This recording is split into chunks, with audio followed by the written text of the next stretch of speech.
নুল্লা ওস্তা বা ইতালির কাজের পারমিট বের হওয়া মানে আপনি ইতালির ভিসা পাওয়ার দৌড়ে অনেকখানি এগিয়ে গেছেন। তবে মনে রাখবেন, নুলা ওস্তা পাওয়ার পর অবহেলা করার কোনো সুযোগ নেই। ইতালির নতুন ইমিগ্রেশন আইন ল ডিক্রি 145-এর 2024 এবং 2026 সালের নতুন নিয়ম অনুযায়ী নুলা ওস্তা হাতে পাওয়ার পর আপনাকে ধাপে ধাপে অত্যন্ত সতর্কতার সাথে কাজ করতে হবে। নিচে বিস্তারিত করণীয় দেওয়া হলো। 1. নুলা ওস্তার আসল নকল ও মেয়াদ যাচাই করা সবচেয়ে জরুরি। নুলা ওস্তা হাতে পাওয়ার পর প্রথম কাজ হলো এর সত্যতা যাচাই করা। বর্তমানে অনেক ভুয়া বা এডিট করা নুলা ওস্তা দিয়ে প্রতারণা করা হচ্ছে।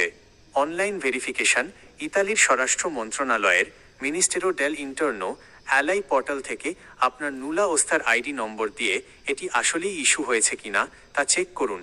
আপনার স্পন্সর মালিকের সাহায্য নিতে পারেন।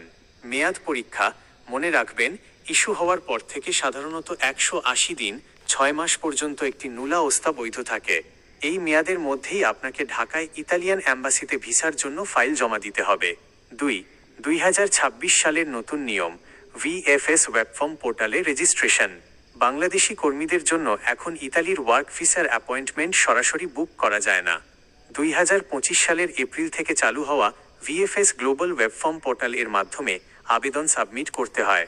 আপনার নুলা ওস্তা যদি বৈধ হয় তবে দেরি না করে অবিলম্বে ভিএফএস ওয়েবফর্ম লিঙ্কে গিয়ে আপনার ও আপনার মালিকের তথ্য দিয়ে রেজিস্ট্রেশন সম্পন্ন করুন।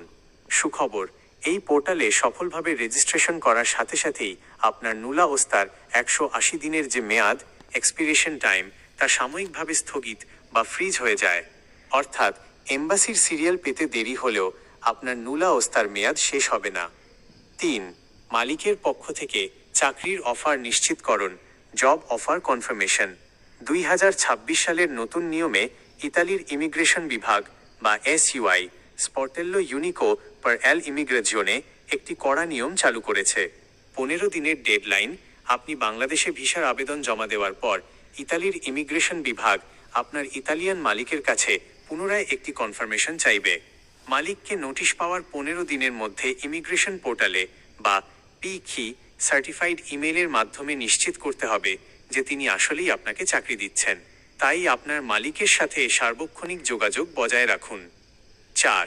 প্রয়োজনীয় কাগজপত্র ডকুমেন্টস প্রস্তুত করা। ভিএফএস গ্লোবাল থেকে ডাক পাওয়ার আগেই আপনার সব ফাইল সাজিয়ে রাখুন। প্রয়োজনীয় মূল কাগজপত্রগুলো হলো মূল পাসপোর্ট। পাসপোর্টের মেয়াদ অন্তত 1 থেকে 2 বছর থাকা ভালো। নুলা ওস্তার কপি ইতালির স্বরাষ্ট্র মন্ত্রণালয় থেকে ইস্যু করা মূল ডকুমেন্ট। কাজের চুক্তিপত্র কন্ট্রাটো দে লাবোরো মালিকের স্বাক্ষর করা ডকুমেন্টের copy. Police clearance certificate police clearance এটি অত্যন্ত গুরুত্বপূর্ণ। আপনার নামে কোনো অপরাধমূলক রেকর্ড নেই এই মর্মে পুলিশ ক্লিয়ারেন্স সার্টিফিকেট তুলে সেটি বাংলাদেশ পররাষ্ট্র মন্ত্রণালয় থেকে সত্যায়িত অ্যাটেস্টেড করিয়ে নিতে হবে। ছবি ও ফর্ম ইতালির long stay type D visa application form এবং নির্দিষ্ট সাইজের ছবি। 5. ভিএফএস গ্লোবাল থেকে ডাকের অপেক্ষা। ওয়েব ফর্মে আবেদন করার পর ঢাকাস্থ ইতালি এম্বাসি ও ভিএফএস আপনার নুলা ওস্তা ব্যাকএন্ডে যাচাই করবে। সবকিছু ঠিক থাকলে তারা আপনাকে ইমেইলের মাধ্যমে পাসপোর্ট ও কাগজপত্র জমা দেওয়ার নির্দিষ্ট তারিখ ও সময় অ্যাপয়েন্টমেন্ট জানিয়ে দেবে।